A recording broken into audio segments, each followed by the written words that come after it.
John's got his opinion. I'm not going to argue with him, that's for sure. And I just feel like that's, it's father-son stuff, and that's, those two should hopefully be hand in hand as the final chapter rings out on what has been an incredible career. Were you surprised about that? The first I heard about it was that interview. I was stunned. Yeah, I didn't know. They've always been very close, and John's always been a big part of the training team. I know he's had his trainers in Sugar Hill and Ben Davison, but John's his dad, and he's been a big part of the journey. And for some reason, I don't know why, it's not my business, but they've clearly fallen out. And it's never nice to see. And all these belts, he's already had them. He just thinks, okay, he wants to be known as the richest boxer and take Floyd Mayweather's title off him in a different way. Now all of a sudden, click, he's gone money mad, thinking he can compete with the Saudis, which is impossible. They've got more money than sand, haven't they? And there's a lot of sand in Arabia. So, but that, to me, I can tell now. The interview, I think it's, I hate to see that. I hate to see, especially father and son, speaking publicly, and I don't even really want to comment on it. I think Tyson Fury's a great fighter. I think he looks like he's working extremely hard in training camp, and I hope that those guys can just get on and rekindle their relationship, because they're father and son. They've both achieved a huge amount together, and I think the proof will be in the pudding coming up to see what Tyson Fury has left. But when people talk about the Usyk fight, Tyson Fury performed really well in those Usyk fights. I mean, he lost 2 close decisions. Do you know what I mean? Against the pound-for-pound number 1. So, I think we need to give him his credit and his due and let him perform in 8.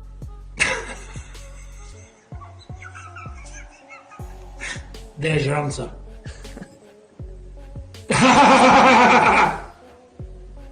Bullshit. Eddie Hearn blasts John Fury, calling him a hater of his own son. He says John himself is itching to fight Carl Froch or Egan even at his age. Yet instead of supporting his son Tyson Fury, he tries to block him from stepping into the ring. Eddie highlights the irony and criticizes John's attitude. It's never nice to see, and definitely not nice to see aired in public. So hopefully those two can have a conversation, and John can be part of, like I said, like the closing chapter or chapters of a great career. Eddie points out the complicated dynamic between Tyson Fury and John Fury. He highlights that John knows the value of promotion, but lets personal grudges interfere. Eddie praises his own role and influence while making it clear John's attitude creates unnecessary drama, preventing Tyson from getting the recognition and fights he deserves. But, I mean, the problem is, you can't... Tyson Fury and John Fury, I like him, right? They're not idiots. They know how much bigger he would be if I was promoting him. They know I'm the best promoter in the world. But we've always had this little bit of back and forward. I think they're both very entertaining. Eddie Hearn makes it clear Tyson Fury's ambition is undeniable. He says it's hard for outsiders to fully understand Tyson's mindset. Eddie praises the fighter's drive to challenge Anthony Joshua and frames it as a sign that Tyson still has fire, despite distractions and family drama. I think unless you have not one brain cell in your head, you will make no sense of what Tyson Fury says, because I've lost track. I mean, I saw that interview saying, I will never be happy with my career unless I fight Anthony Joshua. John Fury complains that he built Tyson Fury's story from scratch. Eddie Hearn contrasts this by suggesting John's ego clouds his judgment. Instead of supporting Tyson, John focuses on respect and his own legacy, which Eddie frames as harmful to Tyson's career and public image. And don't forget who built his story when he was a kid. He didn't build it himself, did he? Me, his father. And he hasn't showed me enough respect to say, you know what, my dad could be right. Is that repairable, John, that relationship? Eddie Hearn would back Johnny Nelson's view that Tyson Fury still has the tools to dominate. He highlights Tyson's training and awareness of younger challengers. Eddie suggests Tyson must stay disciplined and sharp, and that any misstep will be his own doing, making the fight an exciting test of experience versus youth. Mahmoud is made for him. It's a perfect fight for him. Got the height, looks the part, he's strong. I think Tyson's hands will be too fast. I think Tyson, his feet are the thing what I want to see. I want to see how his feet have deteriorated, because it happens to everybody. So I just want to see what version of Tyson we get. He's out in Thailand training, so he's got to make sure he trains right. No cutting corners at this stage in your life. 37 years old. There's a lot of young lions knocking at the door, watching you. You're in a meal ticket, they're planning for you already. And I think Tyson's very aware. Eddie Hearn would agree Peter Fury knows Tyson's strengths. He emphasizes that when Tyson is at his best, he overwhelms opponents. Eddie frames this as proof that external doubts and John Fury's criticism shouldn't distract Tyson, who still possesses elite skills and the ability to dominate any fight. Well, whether he can take him or not, he shouldn't be taking him, and he knows that. But when he's on his A game and he boxes, he can box. He ticks all the boxes, trust me. And he's exciting as well. And he does the right thing with this level of opposition because he's walking through them. Eddie Hearn sees John Fury's doubts as outdated. He frames Tyson Fury as a fighter still hungry for challenges, despite past achievements. Eddie suggests that John's negativity fails to recognize Tyson's mindset and preparedness, which could make the upcoming fights more thrilling and potentially historic. One punch in heavyweight division changes everything. Magwadov's capable of doing that. He's a big, strong man, as you can see. Tyson's an elite boxer, but what's he got left? I don't know. Because you'll only know when you get in that ring, and then it's too late. You know, let's just see. Tyson's not a stupid man. Eddie Hearn would say Simon Jordan hits the nail on the head. John Fury's constant public commentary only creates drama and distracts from Tyson Fury's focus. Instead of supporting his son, he fuels controversies that Eddie views as unnecessary. Tyson's career and legacy deserve respect and privacy, which John fails to give, leaving promoters like Eddie to manage the fallout and protect Tyson's position in the heavyweight scene. You repair them in private, not in the public domain. John, on the times that I've met John, I found him to be engaging and charming.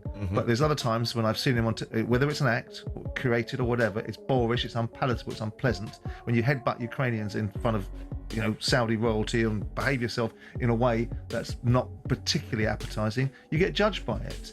So, with due respect to the fact it's a scoop for these guys, I'm not hugely interested in John Fury's.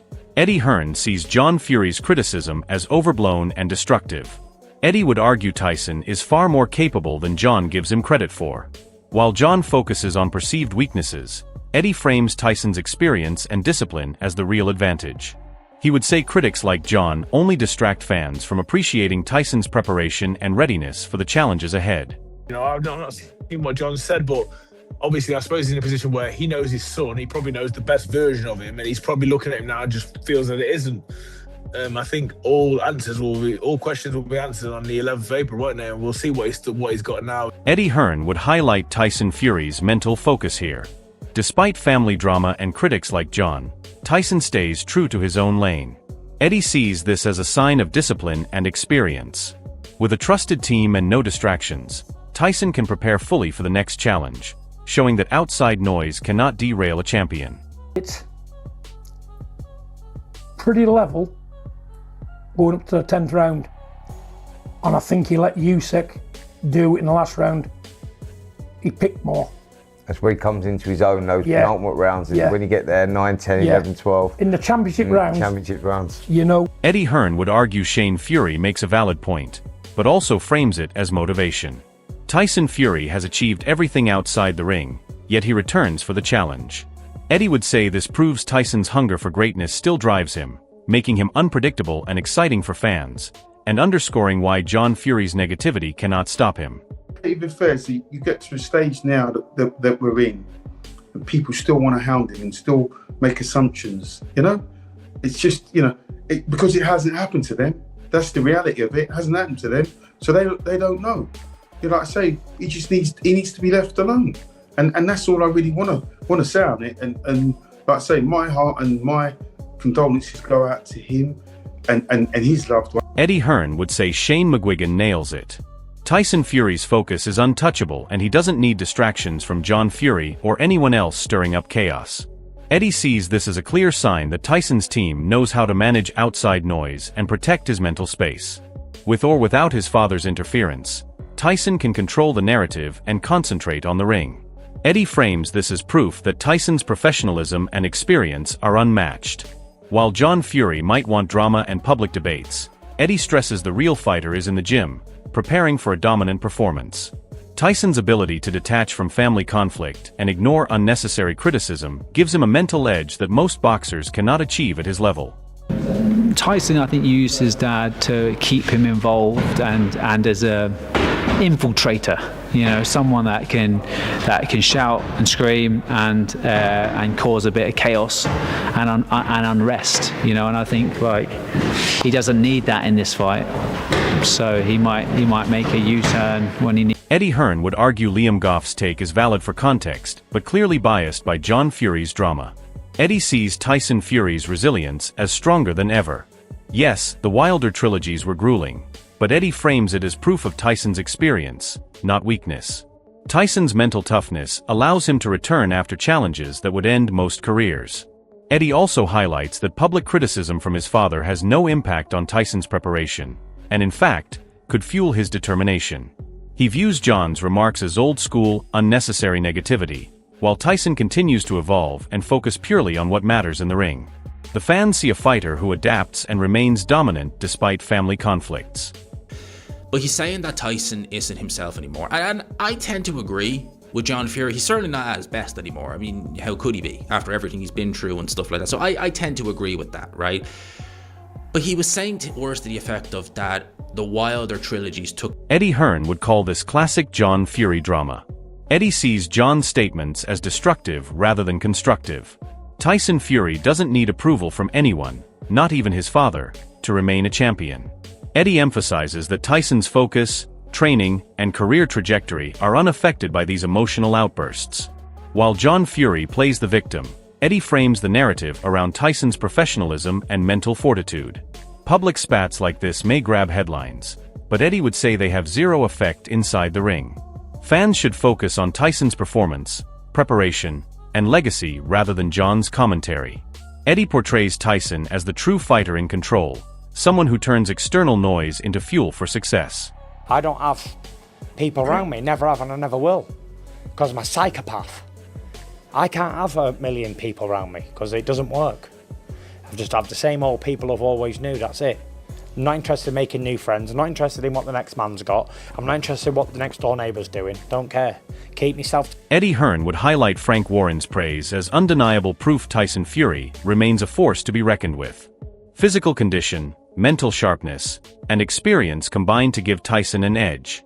Eddie would stress that critics like John Fury or outsiders cannot affect this preparation.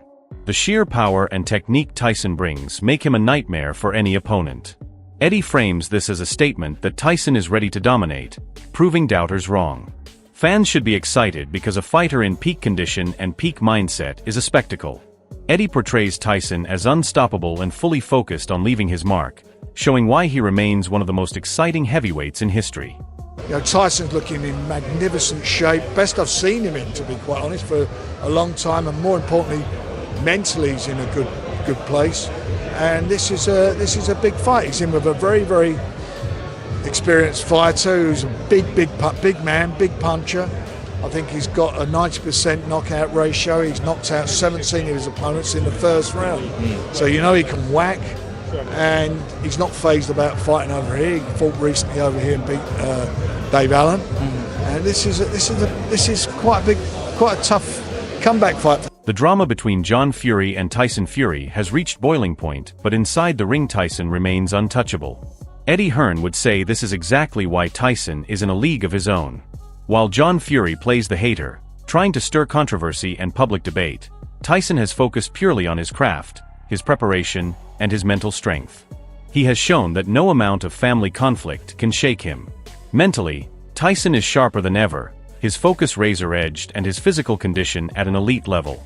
Every punch, every movement, every strategy is measured and precise. Anthony Joshua and other opponents can watch, they can analyze, but Eddie frames it as Tyson controlling the narrative entirely.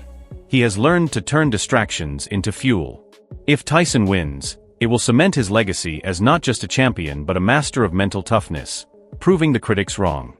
If Anthony Joshua shocks the world, it will be a headline moment, but Eddie would remind fans that Tyson's preparation and focus make him the favorite in any contest. Who wants it more? Who is mentally stronger? Only the ring will decide. Comment below now and tell us who you think will dominate when they clash, and make sure you subscribe for the full breakdown and fight reaction.